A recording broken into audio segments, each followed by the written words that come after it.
I'm Tony James, editor-in-chief of Billboardgang magazine, and I'm here with Chubby Carrier, 2010 Grammy Award winner, winner for Best Album in his category. How are you doing today? How you doing? So you doing okay? Yes, I'm doing well, thank you. Thanks for talking with us today. Good to be here. So we're here in Lake Charles at one of our casinos. We have a few of them here, and you're going to be performing live tonight. You're doing a full set for your fans tonight, that's right? Absolutely.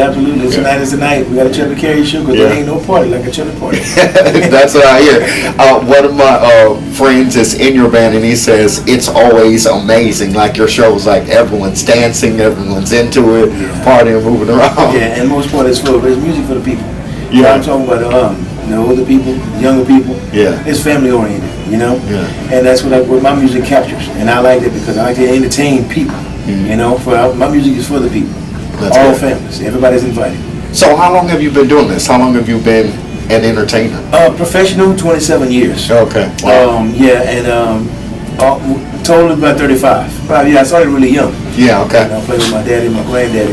Oh, cool. And I started at the tender age of, 5 listening to the Zydeco music. But when I joined my dad's band, I was about 9, 10 years old around that era. Okay. But ever since then, I got behind that set of drums. It was embedded in me, man. I mean, I knew I was going to be a musician, So your grandfather and father were both musicians, or were they just singers, or? Yeah, they were accordion players. Oh, okay, great. They both played the accordion. My grandfather played the accordion. Daddy played the accordion. I'm the third generation that's playing the accordion. Oh wow, great. Yeah. And you took it on home with a big win. That's amazing. For a lot of part of the country. In years past may not have been as familiar with Zydeco music, and even as they're more so now, I see in as far as music, you guys are killing it, touring around the world, internationally, in this country a lot. It's amazing. How did that feel being a part of that, being a trailblazer for your culture of music? Well, it was an easy ride. A lot of people didn't know what Zydeco music was. Right. Even you can go to Seattle or anywhere to Chicago, Kansas City, the first thing come out of their mouths is saying, you guys are Cajun music, Cajun this, Cajun that, because we promote a lot of Cajun, that's okay. Yeah. But when they don't know, they just don't know. Right. So they figured that when I was coming out and go, man, that's a great Cajun band you have.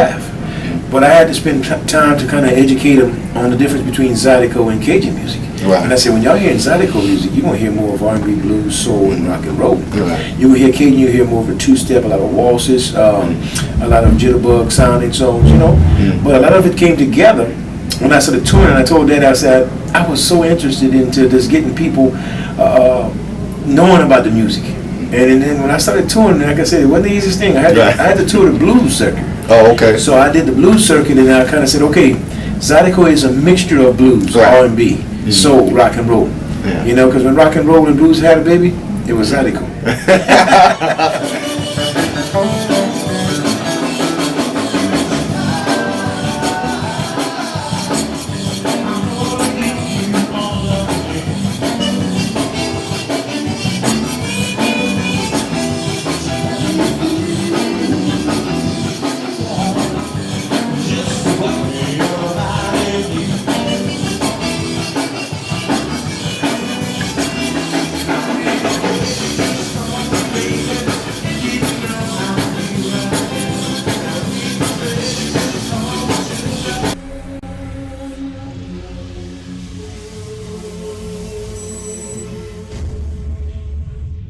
Rock and roll and blues had a baby in Zydeco.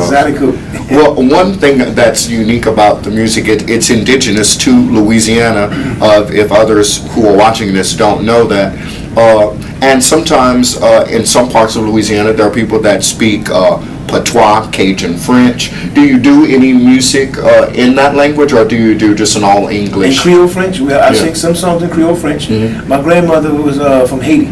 She spoke nothing but French. Oh, wow, okay. I had a chance to learn it, but when we were coming up as a kid, we got into it, and all of a sudden in the 80s rolled in and we kind of lost it. You don't use it, you lose it.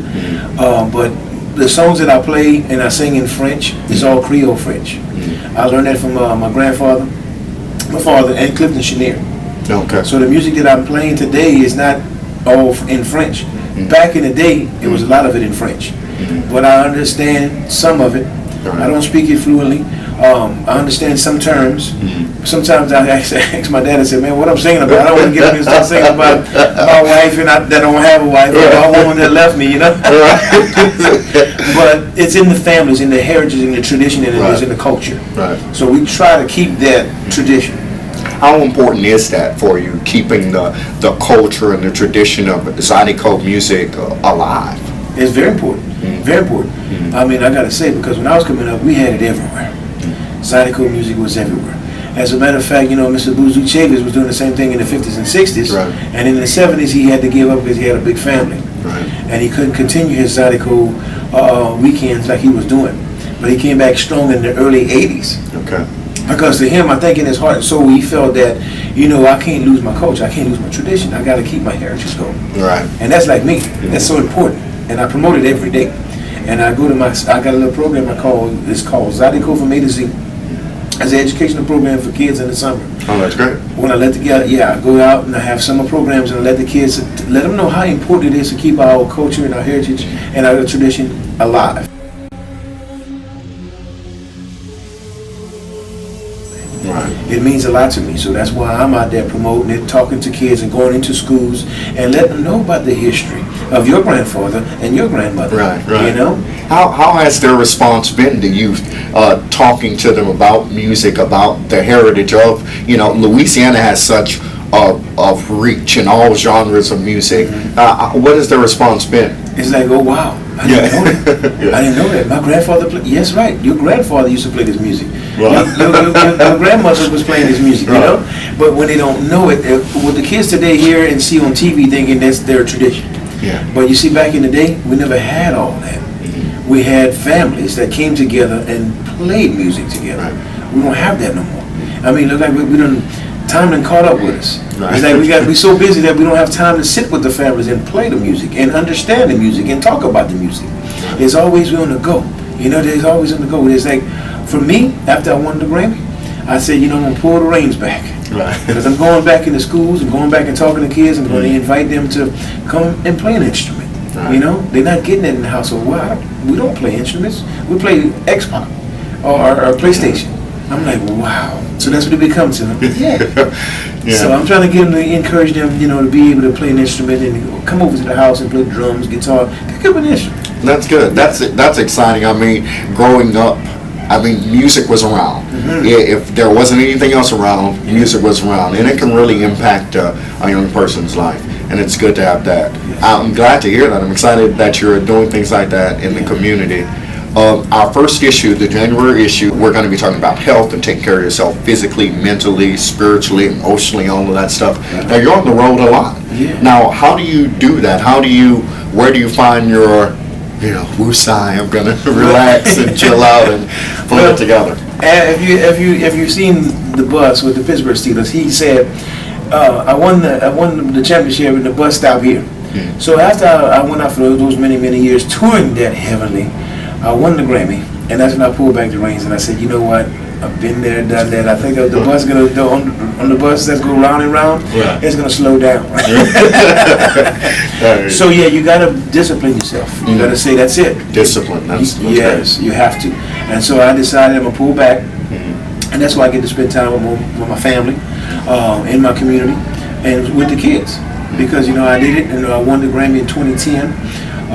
And now I'm able to go out there and reach out to others and give them the encouragement to be able to do what I did. So now I pull back a lot. I'm not just touring as much no more. Yeah. So you just released a new project, right? Yes. That's great. And what's the name for that project? Zydeco Stuff. Zydeco Stuff. I can't get enough of Zydeco Stuff. Now, what can your fans and new listeners expect from this project? A little bit of everything, man. What I grew up as far as, you know, my tradition, I want to bring it to them because I grew up in the 70s, man, listening to the funk and soul and R&B and soul. And people know me. When they hear my music, you know, they say, Chubby, we hear a little bit of everything in your music. R&B, soul, rock and roll, gospel, jazz. But that's what I grew up on, listening to all those genres of music. Cool. And I wanted to incorporate it into my sound. So this album is going to bring that sound to people when they listen to it. They're going to hear all that. Okay, Like a cool. good gumbo, man. Cool. All right, thank you. It was great talking to you. Appreciate you. Hey, this is Chubby Carrier. I'm Tony James, and this is Billboardgang Magazine. You're watching, you're listening, you're reading us. We appreciate it. Thanks. Well, this is Grammy Award winner Chubby Carrier signing off. Billboard Gang. I'll see y'all later.